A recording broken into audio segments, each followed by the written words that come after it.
polish it out. What I want you to do, come here, when you do it, sit down. Stand up. Sit down. Okay, what we're going to do is we're going to polish this. Now, the first thing when you polish is people will do this with their hands. Okay? Now, the reason why I want you to start to work when you're working mould, to start to use your fingers so that they don't touch that bit there, is because when you come to actually working with the chocolate, yeah, what you're trying to do is when we come to using this, you might want to do this block, okay, chocolate to do the rest. What I'd like you to do is polish out each crevice in there. Okay? Does anyone know why I'm using or why I'm polishing them out for? Does anyone think why I'm polishing that? It's not just because I'm weird or strange. So? Affect the chocolate in what way? Dirt in there. Dirt in there. It could be dirt in there. What are you going to say? Stop it from sticking. Yeah. Anything else? No. It's all of those. It's also any moisture that's in there will be taken out. Okay. You're cleaning it, like you said. You'll stop it from sticking, but also what it does, it gives a shine to your chocolate when it comes out. Okay, so you can already see that compare that one to the others, it's actually a lot more shinier. Now, Sarah's brought these in, which is great. They are square and rectangles are the most hardest ones to do, purely on the basis of there's so many corners within the moulds that you've got to kind of get right in there with the cotton buds. Okay, but normally what you do is you have a cotton bud and cotton wool, and you get into all the little crevices. So you can do that lot there for me, and then somebody else. You've still got your hands. Yes. You can do some of those. I'll get some up here. Example from home. Obviously, it's a blow. I don't have any of these. Right. So. We've got that, we've got the chocolate that's melting here, it's cooling down as we speak. So what we're going to do is I'm just going to take, just going to warm up a little bit of that first, because actually it's sticking too nicely.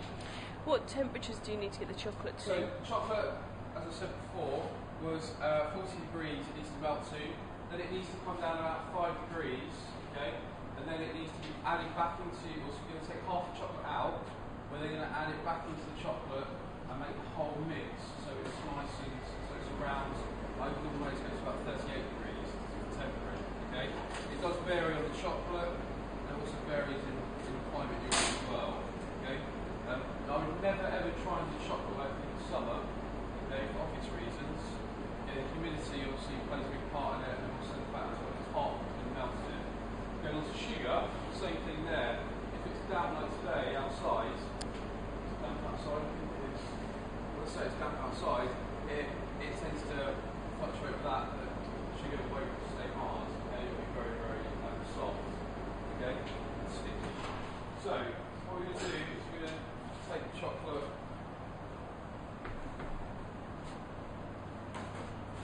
That's actually a very handy one there. Sorry.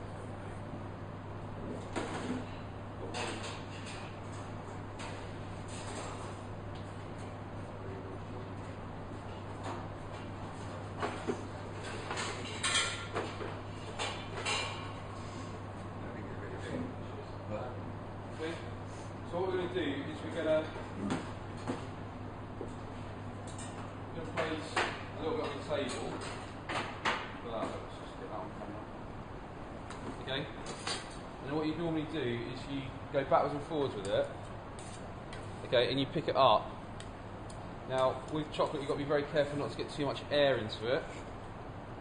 Okay, but what you're trying to do is you're trying to thicken it. And if you start to see the chocolate, you start to see sort of crystals forming. Okay?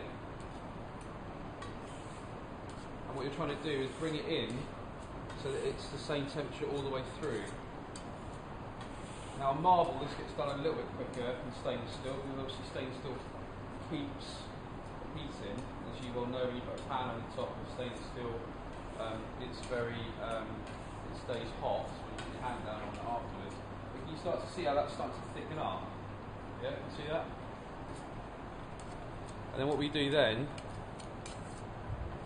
is once it starts to thicken up, as it doesn't go too far, we then put it back into your bowl. Now I have cleaned this table before anyone starts, in the sense of unhygiene it. Okay, you need to make sure everything's sanitised before you start. Make sure it's all nice and clean.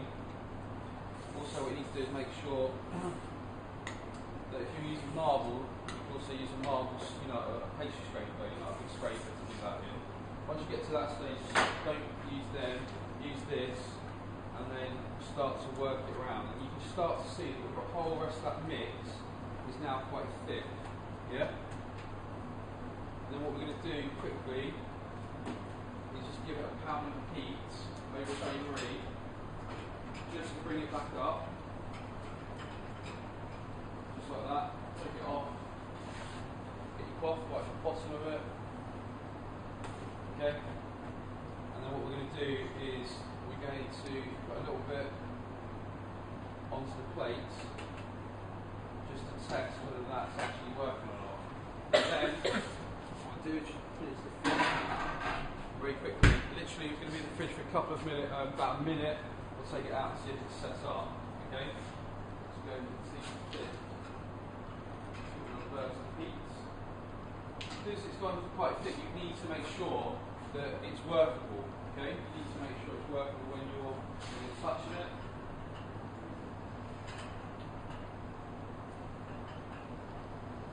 Okay, so that's that. You've done those, which ones have we done?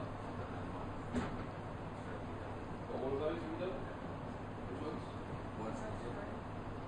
Those three. Okay. Can you just try and get to the corners of that? Please. Yeah. They're not exactly clean spots.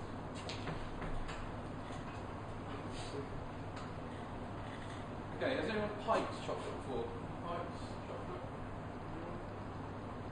Yeah? That's sweet. Like that. Yeah? It's really nice when you've got quiet parts now, isn't it?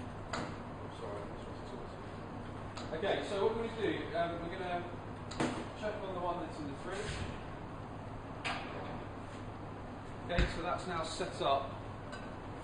Okay? And that's only taken a couple of seconds to do, okay? Normally, when you melt chocolate and you put it straight into the fridge, it kind of goes, it takes ages for it to set up.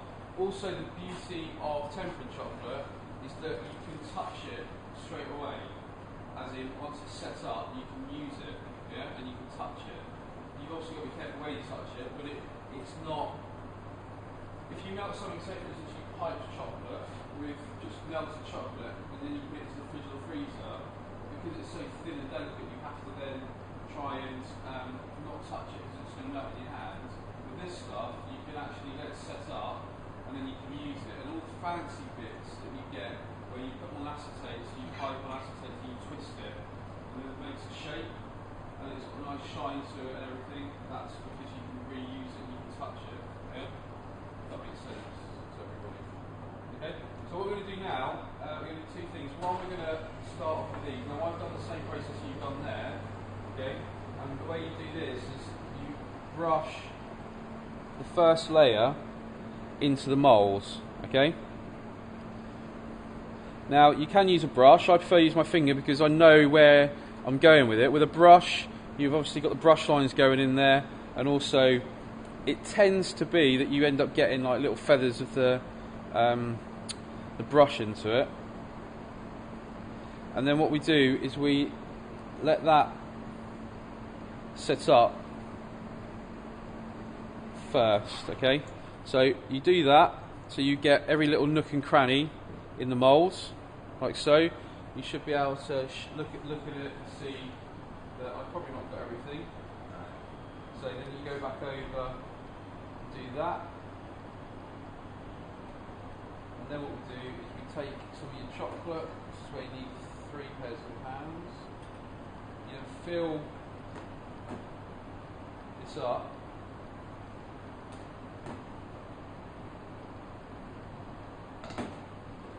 Okay, then you roll it around. If you had enough chocolate, you'd end up doing the whole thing. Like so. Get right to the edges. Done everything on there now? Yeah. Okay, and then you pour out chocolate. Okay? I don't fix the object because obviously you want chocolate. Okay, because we don't want a solid egg. Okay, I'm really trying not to touch the underneath. Okay, so you just tap it out like so. Scrape it so you've got a clean edge, or as clean as you can get it. And hopefully you guys will be doing this with Adele at some point. Well, I'm not yet. And then what you're going to do is just lay it down like so. While you're doing that, why do you lay it upside down? Why do you lay it upside down? So the chocolate all melts to the base, and if we need to, we can scrape it out rather than do anything else there. And what we're going to do is do a base quickly. Just going to melt that down a bit. And what we do with this, I'm not going to temper this bit, but we're just going to drizzle over some white chocolate onto bubble wrap. Onto bubble wrap, sorry. And then what we're going to do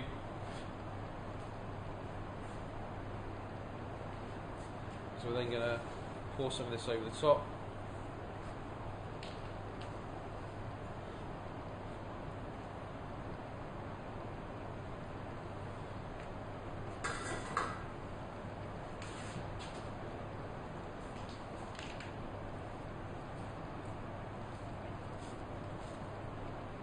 You need to keep it nice and flat, or as flat as possible. And because it's the base, you can have it a bit thicker than when you'd normally do chocolate. But the idea of the bubble wrap is, I know people are going to say, oh, it's not going to do it. But normally you